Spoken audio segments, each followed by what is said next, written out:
오늘은 성령 강림절이에요. 예. 이제 다음 주부터는 이제 오순절 첫 번째 주가 시작되는 것이죠. 예. 교회력에 의하면 다음 주는 그래서 오순절 첫 번째 주일이 아니라 삼위일체 주일이다. 이렇게 우리 총회에서는 그렇게 교회력으로 지키고 있습니다. 자, 해서 오늘은 이제 성령 강림 주일인데 그래서 우리가 성령 강림에 대해서 그 의미를 한번 살펴봐야만 하겠다는 것입니다. 물론 우리들은 지난해 성령 강림절에도 성령 강림의 의미를 살펴보았고요. 그 지난해에도 성령 강림의 의미를 살펴보았습니다. 그러나 그때 제가 무슨 말씀을 선포했는지 기억하시는 분 계신가요? 예, 저도 자료를 찾아보기 전에는 어떤 본문을 잡아서 어떻게 설교를 했는지 저도 몰라요. 예, 무슨 말씀이냐 하면 그때의 것은 그때의 것으로, 오늘의 것은 오늘의 것으로. 해마다 찾아오는 성령 강림절이지만 그럼에도 불구하고 오늘 우리가 어떻게 하나님을 경험하고 오늘 우리가 어떻게 하나님을 인식하고 있느냐, 오늘 어떻게 성령께서 우리들에게 역사하고 계시느냐, 이 점에 우리들이 주목을 해야 되겠다고 하는 거예요. 아이, 참말로 이 목사는 말이야 매일 똑같이 말이야 교회력이 어쩌고 저쩌고 하면서 말이야 똑같은 얘기만 하고 말이야. 오늘 나의 삶의 모습이 어떠한지 살펴보자 라고 하는 것을 다시 한번 강조해 드리고요. 예, 해서 성령 강림절에 대해서 우리가 알기 위해서는 그 전에 레위기나 출애굽기를 하면서 지겹게 들었던 것, 이스라엘 7대 절기를 다시 한번 더 살펴봐야 돼요. 예, 여러분들 주보에 3페이지에 보면은 우리 성경 구절 저거 오늘 본문 요절 적어 놓은 거 있죠? 그 왼편에 보면은 제가 이스라엘 7대 절기라고 해서 정리를 다시 해 놨어요. 여러분들이 물론 다 기억하고 계시겠습니다만은 혹시라도 싶어서 제가 정리를 한번 해 봤어요.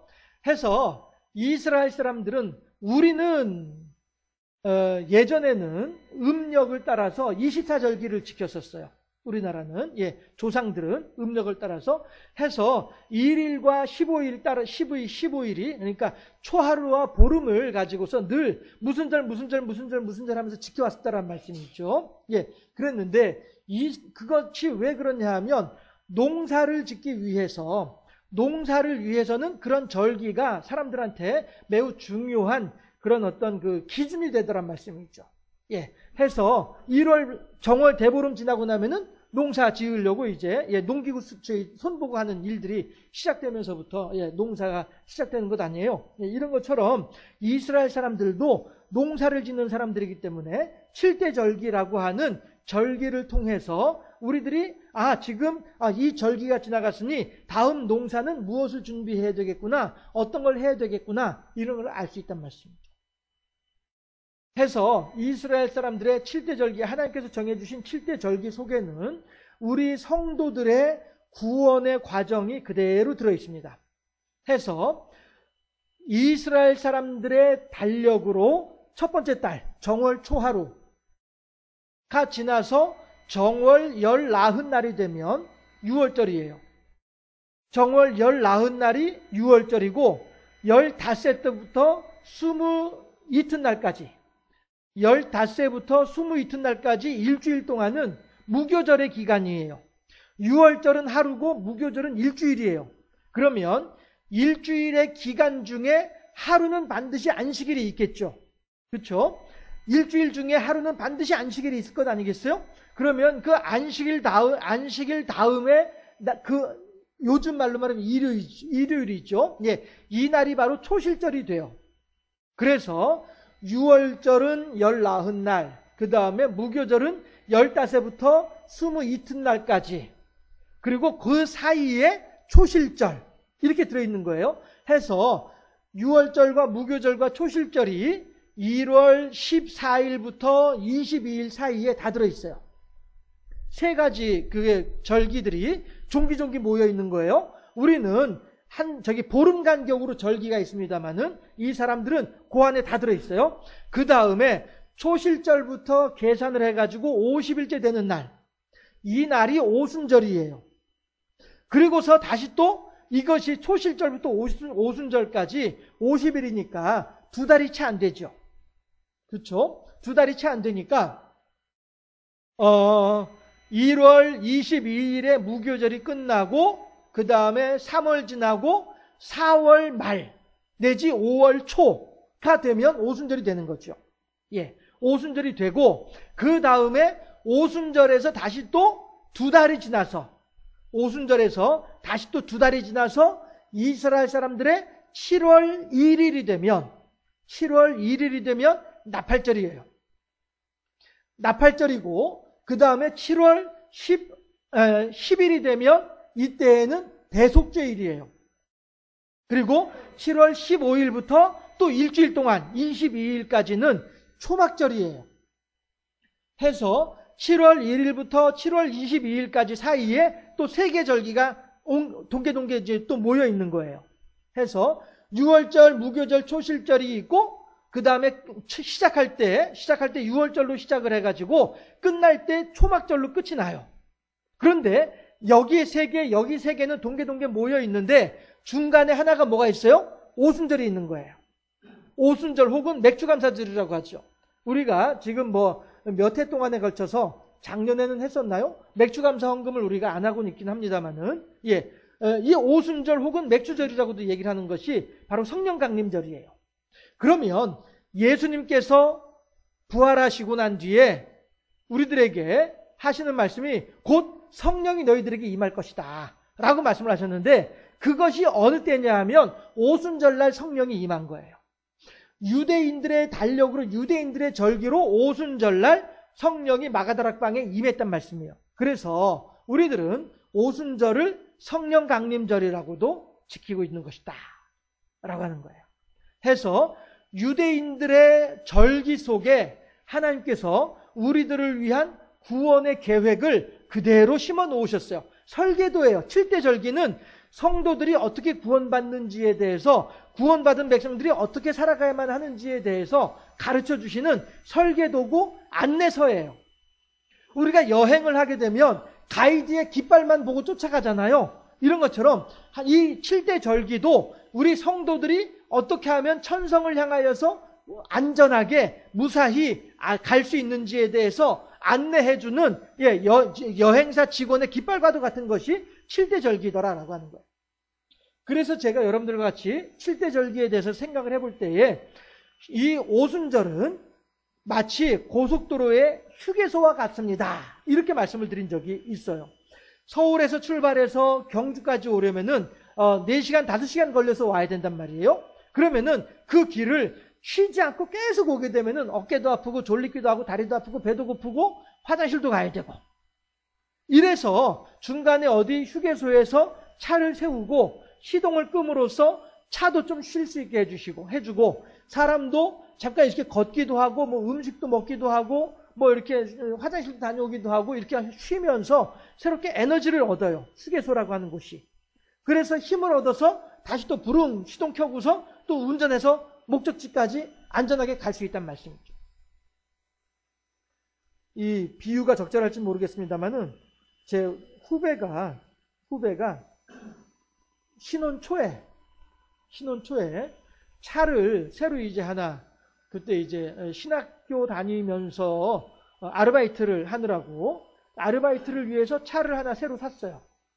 그리고서 이 차를 가지고 집에 그때 이제 생활은 서울에서 하면서 집이 어디였냐면 안동이었어요.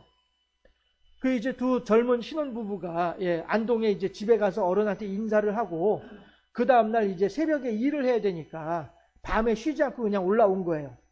올라오는데 이 친구가 휴게소가 있길래 휴게소에 잠깐 들렀다 갈까 생각을 하다가 시간을 보니까 급해. 빨리 가서 이제 새벽 일을 해야 될 상황이에요. 그래서 피곤한데 그냥 하고서 갈까 말까 하다가 시간이 없는데 들러야 되나? 피곤한데 쉬어야 되는데 어떻게 그 시간 없는데 그냥 가야 되나? 이거 망설이다가 휴게소에 들르지 않고 그냥 지나쳐버리고 말았어요. 가다가 이 친구가 깜빡 졸은 거야. 그래가지고 졸다가 눈을 떠보니까 차가 타우너, 다마스 이렇게 작은 차였었거든요. 이 차가 보니까 눈 떠보니까 이 차가 앞에 트레일러 밑으로 빨려 들어가고 있더라는 거예요. 자기 차가. 졸면서 엑셀은 밟았지 앞에 트럭은 천천히 가고 있지. 무거우니까 트레일러니까. 그러니까 그냥 가서. 그래가지고 이 친구가 아무튼 그렇게 해서 큰일 날 뻔한 그런 일이 있었죠. 휴게소라고 하는 것은 그런 거란 말씀이에요. 잠깐 쉬어서 커피라도 한 잔 마시고 스트레칭이라도 하고 이러고서 운전을 했으면은 과연 그 사고가 났겠어요? 그 졸음 운전을 했겠어요? 휴게소란 그런 것입니다. 우리들이 이제 이 세상을 살아감에 있어서도 이러한 휴게소가 반드시 필요한 것처럼 영적으로도 휴게소가 필요하다는 거예요. 영적으로도. 해서 6월절을 통해서 우리가 나 이제부터는 예수 믿으면서 살 거야 라고 하게 되면 마귀가 우리들을 가만히 내버려 두나요? 6월절은 예수 그리스도의 십자가의 죽음을 의미하는 것이고, 무교절은 성도의 신앙의 훈련을 의미하는 것이고, 성도가 예수님의 보혈을 따라서 십자가의 고난을 따라서 인내와 고통이라고 하는 연단이라고 하는 성도의 훈련을 일주일의 기간 동안에 받게 되면 그 중에 하나님께서 우리들에게 무엇을 주세요? 그 고난을 통하여서 우리들에게 초실절의 은혜를 주신단 말이에요. 초실절이 뭐예요? 부활의 첫 열매를 의미하는 것이죠. 우리가 예수 그리스도의 십자가의 고난에 동참하기만 하면 우리들은 부활의 첫 열매로서 부활의 은혜를 우리들에게 주신다라고 하는 것이 이 6월절 무교절 초실절에 담겨진 의미란 말씀이에요. 그러면 우리들은 이제부터는 부활한 구원받은 백성으로서 부활한 초실절의 열매인 예수 그리스도를 바라보면서 우리들의 소망을 가지고, 오늘 본문에서도 24절에서 과연 우리들의 소망을 가지고 인내하며 기다릴 수 있는다라고 하는 말처럼 예수님께서 부활의 첫 열매가 되셨으니 우리도 이제 그 예수님을 믿는 믿음 안에서 우리들도 같이 부활하게 될 것이다라고, 부활하게 될 것에 대한 소망을 가지고 살아가는 것이 6월절 무교절 초실절이라는 말씀이에요.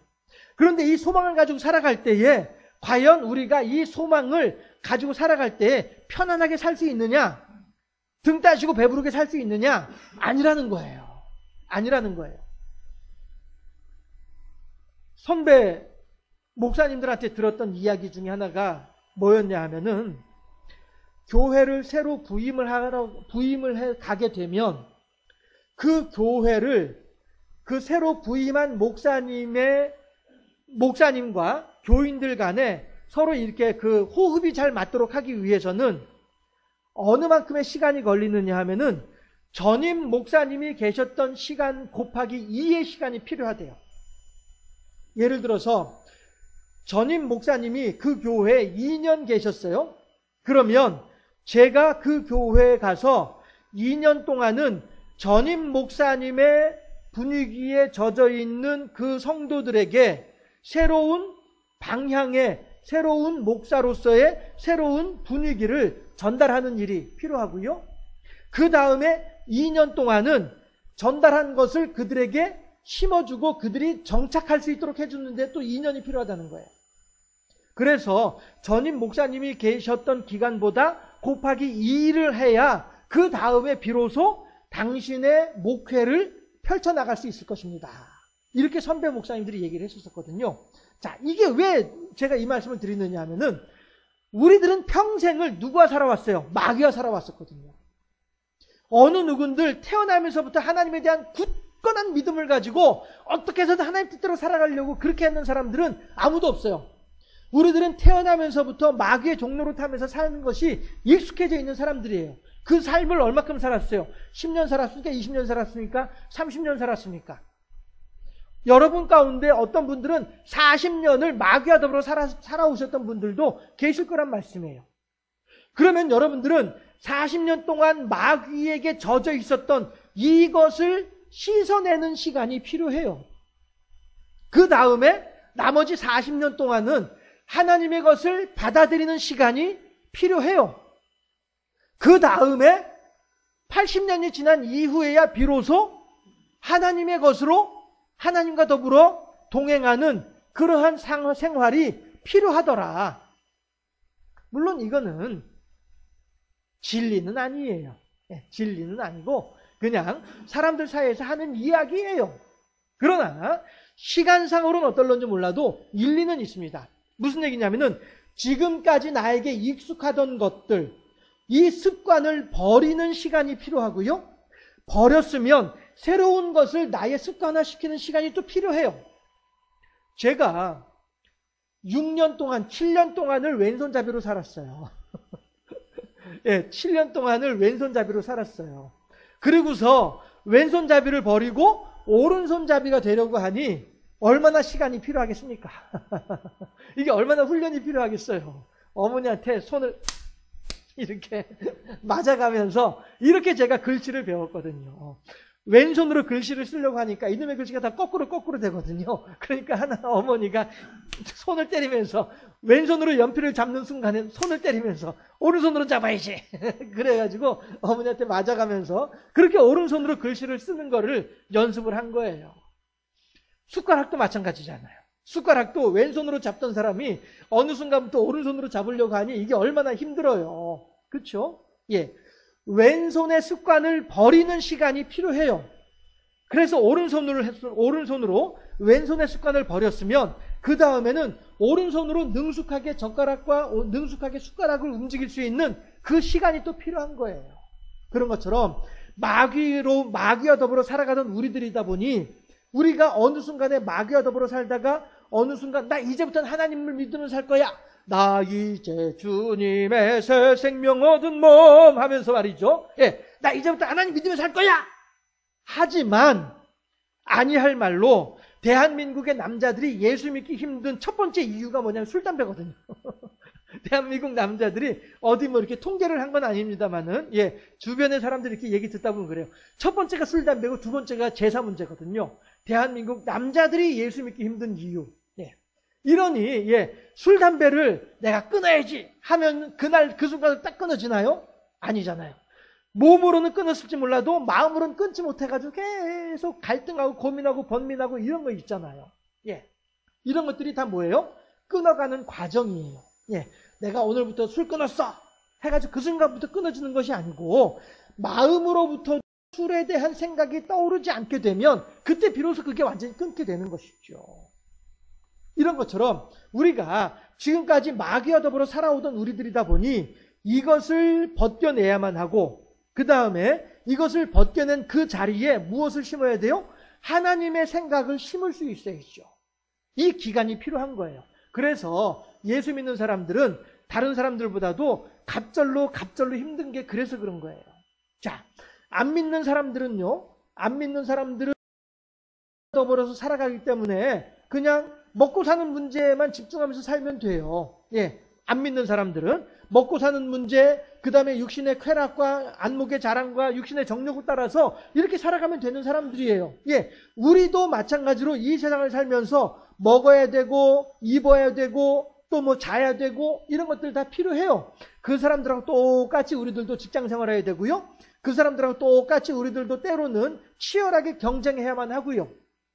예, 그 사람들하고 똑같이 우리들은 살아야 돼요. 그런데 거기에서 우리는 그 사람들 같지 아니하게 우리들은 거기에 한 가지 더 해야 돼요. 그게 뭐예요? 너희는 세상의 빛이니 너희는 세상의 소금이니 빛이 그 빛을 잃은 사람이 등을 켜서 말하려 두지 아니하고 등경 위에 둠으로써 온 동네가 온 집안이 환하게 비추어지느니라. 소금이 그 짠맛을 잃으면 어디에 쓸 것이냐? 길에 버리어 밖에 쓸모없어서 길에 버리어 밟힐 것밖에 없느니라 라고 말씀하시잖아요. 그런가 하면 또 어디에서 바울은 또 우리들한테 뭐라고 하냐면은 너희는 그리스도의 편지다. 너희들은 그리스도의 향기다. 그러므로 하나님의 말씀을 너희들이 사람들한테 전해야 되고 하나님을 믿는 사람으로서 향기를 사람들한테 전해줘야 된다. 이런 사명들을 우리들에게 주잖아요. 내가 새 계명을 주노니 서로 사랑하라. 내가 너희를 사랑하고 너희도 사랑하라. 늘 우리들에게 예수 믿는 사람으로서 요구되어지는 기본적인 윤리가 있단 말이에요. 이러니 우리들은 안 믿는 사람들하고 똑같이 경쟁하면서 안 믿는 사람들하고 똑같이 세상 걱정 가운데 살면서 그럼에도 불구하고 또 무엇까지 더 해야 돼요? 그들하고 똑같이 경쟁하면서도 그들처럼 무작정 악다구니 써가면서 경쟁을 하는 것이 아니라 그리스도의 의를 이루면서 경쟁을 해야 되는 거예요. 이러다 보니 예수 믿는 사람들은 더 힘든 거예요. 아니할 말로 학생들로 예를 들면은 학생들은 자기 성적 올리려고 컨닝도 이렇게 하면서 컨닝도 할 수 있어요. 그러나 예수 믿는 학생들은 컨닝도 못해. 이러고서 시험을 봐야 되는 거예요. 그리고 좋은 점수를 얻어야 되는 것이고요. 이러니 안 믿는 사람들은 그냥 쓱하니 컨닝하고서 쉽게 할 수 있는 일도 안 믿는 사람들은 컨닝을 못하니까 더 힘든 거예요. 이게 믿는 사람들과 안 믿는 사람들의 영적인 싸움의 피곤함이에요. 자, 첫 번째 피곤함은 안 믿는 사람들은 그냥 세상 질서대로 살면 되니까 문제가 없어요. 그러나 여기에 예수 믿는 사람들은 이 사람들하고 똑같이 살면서도 세상 질서를 가지고 살면서도 불구하고 세상 질서 속에서도 하나님의 영광을 드러내는 이 일을 해야만 하는 거예요. 이러니 예수 믿는다는 일이 보통 쉬운 일이 아닌 거예요. 힘들고 어려운 일이 되는 것이죠. 피곤하고 고단한 일이 되는 것이죠. 아니할 말로 초대교회의 성도들은요, 목숨을 걸고 신앙생활을 했다니까요. 다른 사람들은, 예수 안 믿는 사람들은 편안하게 지낼 수 있어도 예수 믿는다고 한 이유 때문에 내 목숨이 언제 떨어질지 모르는 그런 인생을 살던 사람들이 예수 믿는 사람들이었단 말이에요. 예수 믿는다는 일은 이렇게 힘들고 어려운 일입니다. 우리가 예수 믿는 일을 편안하게 생각하려고 하면은 한없이 편안할 수 있죠. 그러나 그것은 예수 그리스도의 고난에 동참하는, 즉 하나님께서 우리들에게 원하시는 그러한 삶의 모습은 아니라는 거예요. 몸만, 내 발걸음만 교회로 왔다 갔다 할 뿐이지 나의 마음은 전혀 교회 안에, 신앙 안에 들어있지 못하다라고 하는 그러한 반증이기도 한 거예요. 우리들이 살면서 일부러 내 몸에 칼을 들이대면서 일부러 내가 나를 자해하거나 나를 괴롭힐 필요는 없겠습니다만은, 그러나 한 가지 분명한 사실은 우리들이 이 세상을 살면서 내 육신의 정욕과 육신의 쾌락만을 쫓아가는 이러한 인생을 살 것이 아니라 어떻게 하든지 하나님의 의를 이루고자 하는 이런 삶을 살아가야 되겠다라고 하는 것이죠. 예수님께서 세례 요한에게 세례를 받으러 나오셨을 때에 세례 요한이 주님이시여, 어떻게 제가 감히 주님에게 세례를 줄 수 있겠나이까, 베풀 수 있겠나이까 했을 때, 이제 행하라, 그럼으로써 모든 의를 이루는 것이 마땅하니라. 우리들도 이 세상을 살아가면서 하나님의 의를 이루는 것이 마땅하다라고 하는 것입니다. 심지어 어디까지요? 말고의 귀를 베드로가 떨어뜨릴 때 예수님께서 그 칼을 거두어라 하면서 도리어 예수님께서는 말고의 귀를 붙여주신다는 말씀이에요. 이렇게 하지 않으면 어찌 하나님의 말씀이 이루어지겠느냐라고까지 말씀을 하시는 말이죠. 우리들이 이 세상을 살아가면서 유월절과 무교절과 초실절을 통해서, 유월절에 예수 그리스도의 십자가의 복음, 고난, 무교절을 통하여서 성도로서의 훈련, 초실절을 통하여서 부활의 첫 열매에 대한 소망을 가지게 되었다고 한다면 우리들은 어디까지 가야 되는 거예요? 나팔절과 대속죄일과 초막절까지. 나팔절을 통해서 하나님의 새로운 세계, 새하늘과 새 땅이 열리는 것을 경험을 하고, 대속죄일을 통하여서 우리들의 심령이 정말로 천국에 합당한 모습으로 깨끗하게 변화되어지는 기적을 경험을 하고, 그런 경험을 했던 사람들이 15일부터 20일까지 초막절을 통하여서 천국의 삶을 경험을 하게 되고, 이것이 나팔절과 대속죄일과 초막절에 담겨져 있는 의미란 말씀이에요. 유월절과 무교절과 초실절을 출발한 사람들이 나팔절과 대속죄일과 초막절의 은혜까지, 그 복락까지, 그야말로 가나안 복지에까지 들어가려면은 어떻게 됩니까? 이 중간에 약 6개월 가까이 되는, 6개월 넘는 기간의 여행 기간이 필요하다는 것이죠. 그 여행 기간을 한 번 그냥 달려가게 되면은 피곤한 거예요. 운전자가 고속도로에 들어가서 쉬는 것처럼, 여러분들이 지금 이 예배당에 와서 쉬고 있는 것처럼 꼬박꼬박 안녕하세요, 예, 목사님 맞습니다, 예 하면서 쉬고 있는 것처럼, 그렇게 우리들의 육신도, 우리들의 영혼도 쉼이 필요하다는 거예요. 그 쉼이 뭐예요? 고속도로에는 휴게소가 있듯이 7대 절기에는 오순절이 있는 거란 말이에요. 그래서 우리들은 이 오순절을 통하여서 성령이 우리들에게 임함으로 인하여서, 성령을 통하여 우리들이 새로운 힘을 얻어서, 성령으로 인하여서 새로운 에너지를 얻어서 하나님의 나라에까지 가는데 무사히 편안하게 샛길로 새지 않고 쓰러지지 않고 끝까지 그 길로 갈 수 있게 되도록 도와주는 것이 무엇이냐? 성령 강림절이고 성령의 역할이더라 라고 하는 거예요. 자, 그러면 오늘 22절부터 27절까지 내용들은요, 크게 이건 세 가지 탄식이 이루어지는 장이, 세 가지 탄식이 증거되어지는 장이 오늘 본문입니다. 해서 22절에 보게 되면은 피조물들이 하나님의 양자들이 나타날 것을 기다리면서 허탄한데 굴복하면서 탄식을 하고 있어요. 허탄한데 굴복한다는 것이 무엇이냐면은 마귀의 세력에 굴복하고 있다는 거예요. 아담과 하와가 에덴 동산에서 하나님께 죄를 범함으로 인하여서 아담이 이 모든 천하 만물들을 다스릴 수 있는 권세가 있었는데 그 권세를 빼앗겼어요. 누구에게요? 마귀에게 빼앗겼어요. 하나님이 아담에게 맡기신 권세를 아담이 제대로 간직하지 못하고 마귀에게 빼앗겼어요. 그래서 그 이후부터는 모든 천하 만물들은 다 마귀의 소유가 됐어요. 심지어 우리들까지도. 우리 사람들조차도 다 마귀의 소유가 됐어요. 아담과 하와가 에덴 동산에서 나오고 나니까 그 다음에 이 땅에 뭐가 생겨요? 가시와 엉겅퀴가 생겼단 말씀이에요. 가시와 엉겅퀴가 바로 마귀의 무기란 말씀이에요. 해서 마귀는 우리들을 찌르는 것이 마귀가 하는 일이에요. 찔러서 우리들을 고통스럽게 만들고, 찔러서 우리들의 피를 쏟아내게 만들고, 찔러서 우리들을 죽이고, 이게 마귀가 하는 일이란 말이죠. 그게 예수님께서 요한복음 10장에서 10절에서 하신 말씀이 마귀가 도적이 오는 것은 죽이고 멸망시키려는 것뿐이요 내가 온 것은 양으로 생명을 얻게 하고 더 풍성히 얻게 함이라 라고 말씀을 하신 이유가 그 때문이란 말이에요. 아담이 빼앗겼던 이 땅에 대한 하나님의 권세, 이 권세가 지금은 마귀에게 있다 보니 이 땅을 마귀가 다스리고 있다 보니 이 땅은 다 죽음을 향해 달려가고 있는 존재들이란 말이에요. 그러니까 피조물들이 허탄한데 굴복함으로 말미암아 마귀에게 굴복하는 것으로 인하여서 힘들어하고 고통스러워하고 있단 말이죠. 이것이 첫 번째 피조물의 탄식이고요.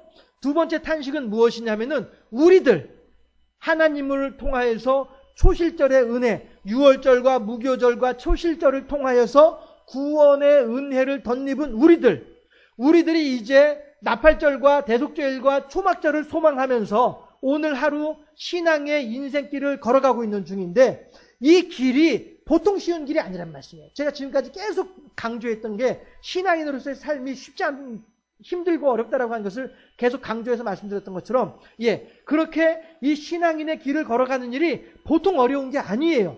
그러니까 24절에서 우리 몸의 구속 곧 하나님의 양자 될 것을 기다리면서 성도들도 탄식하고 있는 거예요. 어떤 탄식이에요? 오 주여 언제나 오시렵니까?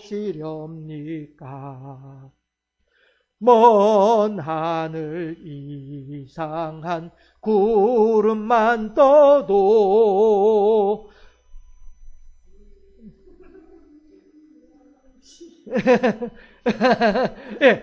창문 열고 멀리 멀리 바라보는 마음. 이거예요. 성도들은요 늘 탄식하면서 살아가는 거예요. 오 주여 언제나 오시렵니까? 주님 빨리빨리 오세요. 내가 이 땅을 살면서 신앙인으로 살아가는 것이 너무너무 힘들어요. 빨리 오시면 좋겠어요. 이게 성도들의 탄식이에요. 그리고 마지막에 나오는 탄식이 뭐냐면 성령의 탄식이에요. 자, 이건 우리가 함께 이 성령의 탄식에 대해서 우리가 함께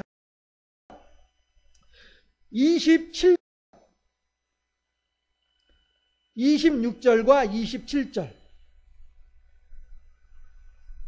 26절과 27절 자, 찾으셨나요? 앞에 화면에도 있습니다. 합독합니다. 26절 말씀.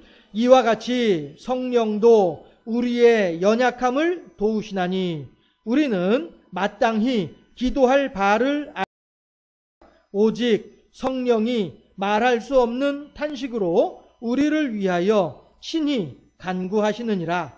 마음을 살피시는 이가 성령의 생각을 아시나니 이는 성령이 하나님의 뜻대로 성도를 위하여 간구하심이니라. 아멘. 자, 보세요. 26절에서는 우리들은 마땅히 하나님을 향하여서 무엇을 어떻게 기도해야 될지도 모르는 만큼 우리들은 연약한 사람들이에요. 그러나 우리 대신에 성령이 하나님을 향하여 우리들의 중보 기도를, 우리들을 위한 중보의 기도를 하고 있어요. 그게 뭡니까? 마귀는 끊임없이 하나님의 법정에서 하나님이 판사고 하나님이 재판관이고 마귀는 검사의 역할을 하고요. 예수님이 혹은 성령님은 우리들의 변호사의 역할을 하는 거예요. 그래서 마귀는 끊임없이 하나님을 향하여서 하나님 저 이한웅이가 이런 죄를 지었어요. 하나님 저 이한웅이가 저런 죄를 지었어요. 그러니 하나님 죄의 삭은 사망이니 이한웅이를 당장 죽이셔야 합니다. 라고 하면서 마귀가 끊임없이 우리들을 음해하고 우리들을 하고 있어요. 그랬을 때에 성령께서는 26절에서 그러잖아요. 우리들이 연약해서 우리가 무엇을 기도해야 될지도 모르고 있으니까. 그러니까 성령께서 우리들을 대신해서 우리들을 변호하는 거예요. 하나님, 저 마귀가 하는 말이 맞습니다. 분명히 저 이한웅은 분명히 죄를 지은 것은 사실이에요. 그러나 하나님, 그 심령 속에 요만큼이라도 예수 그리스도의 보혈에 대한 믿음이 있잖아요. 하나님께서 약속하시기를 요만큼이라도 믿음이 있다고 한다면 그 믿음을 보고 내가 그를 죽이지 아니하고 구하고 하나님께서 약속하시지 않았습니까? 그러니 하나님이시여 그 약속을 따라 저 이한웅이를 용서하여 주시옵소서. 이게 성령의 우리들을 위한 중보의 기도란 말씀이에요. 26절에서는 우리가 대체 무슨 죄를 지었는지 주셔도 알지 못해서 하나님 저 이런 죄를 지었어요 용서해 주세요 이런 것조차도 못하는 만큼 우리들은 연약한 존재들이에요. 그만큼 우리들은 어리석고 나약한 존재들이에요. 그래서 성령께서 우리들의 연약함을 위하여 우리들의 나약함을 위하여 우리 대신에 하나님 앞에서 탄식하고 있는 거예요. 26절에서는요. 우리 대신에 하나님을 탄식하고 있는 성령의 모습을 26절에서 보여주고 27절에서는 그 성령조차도 어떤 성령이에요? 하나님께서 원하시는 방향을 잘 알아서 그에 맞추어서 중보기도 하고 있다는 거예요. 27절 다시 볼게요. 마음을 살피시는 이가 누구예요? 사람은 외모를 보지만 하나님은 중심을 보시느니라. 우리들의 마음을 살피시는 이는 누구예요? 하나님이시란 말이죠. 해서 하나님께서 성령의 생각을 아시나니 하나님은 성령이 지금 무슨 생각을 하고 있는지 하나님은 다 알고 있어요. 하나님과 성자 예수님과 성령님이 각각의 위격으로 존재하고 있기 때문에 여기서 하나님이 성령과 더불어서 각각으로 있는 것으로 그렇게 얘기를 하고 있잖아요. 그렇죠? 해서 성령의 생각을 하나님께서 알고 계신단 말이에요. 해서 이는 성령이 하나님의 뜻대로 성도를 위하여 간구하심이니라. 성령은 지금 하나님의 뜻이 무엇인지를 알고 있고 하나님은 지금 성령이 무엇을 원하고 있는지도 알고 있고 이러니 성령이 26절에서 우리들의 연약함을 위하여 말할 수 없는 탄식으로 우리들을 위해서 중보기도할 때에 그 기도를 하나님께서 어떻게 해요? 외면하시나요? 들어주신다는 거죠. 27절 말씀은 하나님께서는 성령이 무엇을 원하는지를 잘 알고 있어요. 그리고 그 성령은 또한 하나님께서 원하신 것이 무엇인지를 잘 알고 있어요. 그래서 성령이 구하는 것은 바로 하나님께서 원하시는 그것을 구하고 있는 거예요. 그러니 하나님께서 성령의 구하는 것을 외면하실 이유가 없잖아요. 그렇죠? 방금 전에도 그 임권사님이 차 타고 오면서 저한테 한 말씀 툭 던지셨어요. 그럼 저는 이제 임권사님 무엇을 원하는지 금방 알잖아요. 그렇죠? 그러니까 알겠어요. 한단 말씀이에요. 이게 뭐예요? 서로가 무엇을 원하는지 또 그 원하는 것을 상대방이 어떻게 응답해야 되는지를 잘 알고 있는 관계이기 때문에 이 일이 가능한 거란 말이에요. 그런 것처럼 성령이 하나님께 기도하는 내용이나 하나님께서 성령이 원하는 바가 무엇인지에 대해서나 다 알고 있는 내용들이기 때문에 그것은 만사형통이란 말이에요. 해서 피조물도 탄식하고 우리들도 예수 믿는 사람들도 탄식하지만 성령께서 하시는 탄식에 대해서는 하나님께서 반드시 응답하시고 그 탄식을 따라서 선히 응답하시고 역사하신 분이 하나님이시다. 따라서 우리들은 연약하여서 우리가 마땅히 빌 바가 무엇인지 우리가 하나님께 죄를 용서해 주세요. 하나님 내가 이런 일들을 부족하니까 해주세요. 이런 것들을 할 줄도 우리들은 모르고 있는 상태에도 불구하고 성령께서 우리들을 대신해서 말할 수 없는 탄식으로 중보기도 하고 있기 때문에 그 성령의 능력을 힘입어서 우리들은 또한 하나님께서 성령의 기도에 응답함으로 인하여서 우리들은 구원의 확실한 대열에 동참할 수 있다라고 하는 증거가 되더라라고 하는 사실이에요.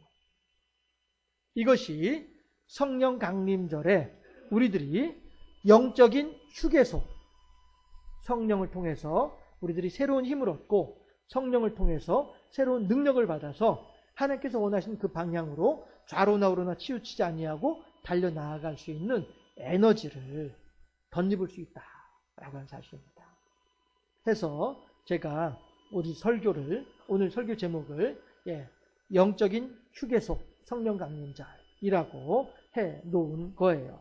해서 제가 지금 여러분들과 같이 말로 전해드리지 않은 그런 내용들도 주보에 덜어 있긴 합니다만은, 중요한 것은 우리들은요, 기다리는 일은 쉬운 일이 아니에요.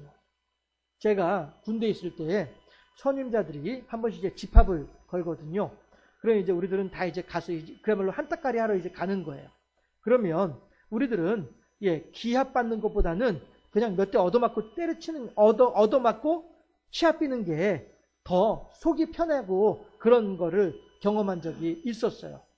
괜히 그냥 뭐 엎드려 뻗쳐하고 뭐 꼬라박아하고 뭐 이러고서 그냥 뭐 툭툭 건드려서 막 넘어지고 막 이렇게 하면서 기합당하는 것보다는, 기합당하는 것보다는 그래도 내 몸이 좀 괴롭더라도 몇 대씩 이제 얻어맞고 빠따맞고 뺨 좀 맞고 이러고서 그냥 끝내는 게, 짧게 끝내는 게 더 좋다, 이렇게 생각하던 것이 제 군생활할 때 제 경험이었었어요.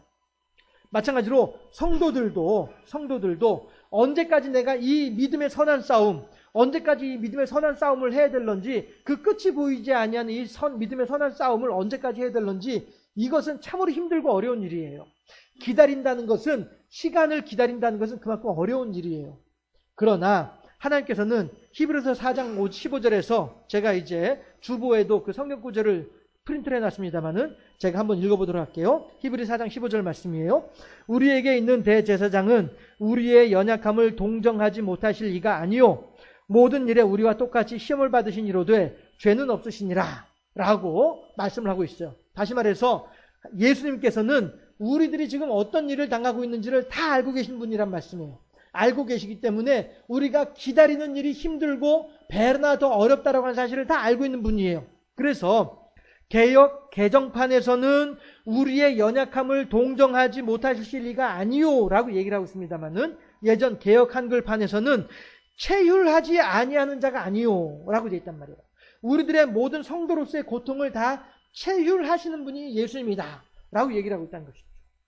그래서 우리들은 지금도 오 주여 언제나 오시렵니까 하면서 탄식하면서 주님 다시 오실 날을 기다리고 있으나, 예수님께서는 우리들의 모든 일들을 다 알고 계신단 말씀이에요.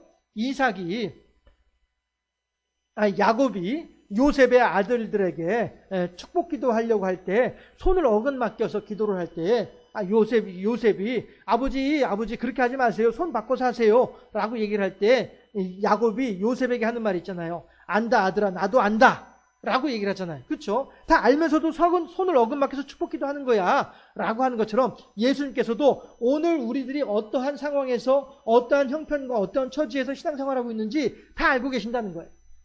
우리들이 힘들고 지쳐서 낙심하고 쓰러질 지경에 있는 것 다 알고 계신 하나님이라는 사실이에요. 그러니 우리들은 그 하나님을 따라서 24절 말씀, 제가 오늘 본문 24절 제가 봉독해 드릴게요. 우리가 소망으로 구원을 얻었음에 보이는 소망이 아니니 보는 것을 누가 바라리요? 우리들이 바라는 것은 보이지 않는 거란 말씀이에요. 단지 눈에 보이는 것을 가지고 우리들이 시간 다 돼가네 이러고 있는 것이 아니고, 우리들이 바라보는 것은 보이지 않는 것을 기다리고 소망하는 거란 말씀이에요.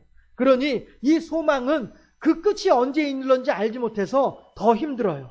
그러나 성령의 공급해 주신 에너지를 덧입어서 영적인 휴게소 성령 강림을 통해서 우리들은 새로운 힘을 얻어서 반드시 오신다, 반드시 다시 오신다, 그리고 우리들의 연약함을 분명히 알고 계신다, 이거에 대한 소망을 가지고 끝까지 믿음으로 선한 싸움을 이겨냄으로써 하나님께 영광을 돌려드리고 마귀의 권세를 깨뜨리는데 한 몫을 감당하는 하나님의 성도로 세워짐으로써 하나님께서 기뻐하시는 바로 그 교회, 하나님께서 기뻐하시는 바로 그 성도로 살아가는 우리 모두가 되어질 수 있기를 이 성령 강림 주일 아침에 주님의 이름으로 축원합니다. 기도하겠습니다.